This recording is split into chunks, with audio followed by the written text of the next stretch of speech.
সত্যি ছোট বৌদি, যখন তুমি পুরুলিয়ে যাবে বলে বাড়ি থেকে বেরোলে তখনও কিন্তু আমরা ভাবিনি যে তুমি বাড়ি ফিরবে একটা সঙ্গে ছোট্ট পুচকি নিয়ে। যা বলেছিস তুই। দেখি দেখি দেখিস। এই রানী শোন, আমি না মাসিমণি আর জেঠিমণি একসাথে হচ্ছে আমার স্পেশালিটিটা একদম আলাদা লেভেলের, ঠিক আছে? আমিও পিসি। ঠিক আছে।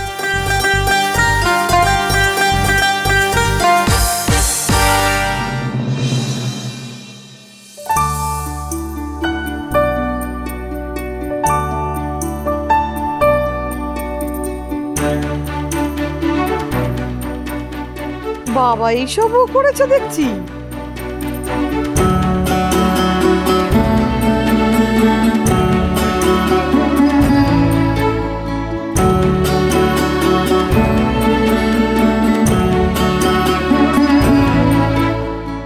বাবা, তোমরা এসব আয়োজন করেছো?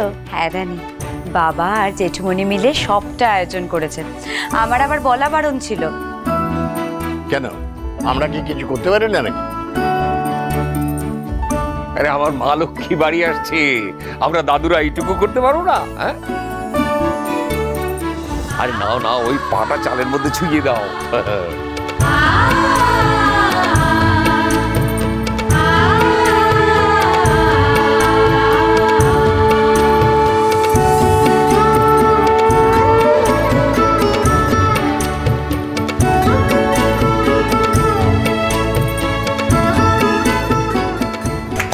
এইদিকে চলে এসো, এবার চলে এসো। হ্যাঁ, এই দেখো, এই দেখো, এই যে প্যারাম্বুলেটার তোমার নাতির জন্য পছন্দ হয়েছে? বাহ, দিব্যি হয়েছে। বলছি এটা ধোয়া মোছা হয়েছে তো, মানে ওই স্যানিটাইজ করা হয়েছে তো? হ্যাঁ হ্যাঁ মা, আমি সব করে রেখেছি। কি ঠাকুরপো, দেখলে তো?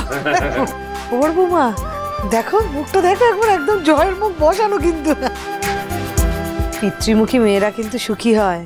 আমার নাতনিও খুব সুখী হবে, ও খুব বড় মানুষ হবে, দেখো। আচ্ছা, সবাই যখন আছে আমি একটা কথা বলে দিই। এই যে তোমাকে যেই কথাগুলো বলছি সেগুলো ভালো করে শুনে রাখো। তোমাকে তো দুর্বুদ্ধি দেবার লোকের অভাব নেই।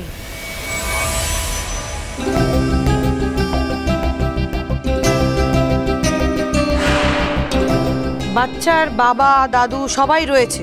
আমি একটা কথা বলে দিচ্ছি, এই মেয়েকে বাচ্চার কোনো দায়িত্ব কিন্তু আমি নিতে দেব না। তোমাদের রানী সোম থেকে রবি প্রতিদিন সন্ধ্যে ৬টায় স্টার জলসায় ও ডিজনি প্লাস হটস্টারে।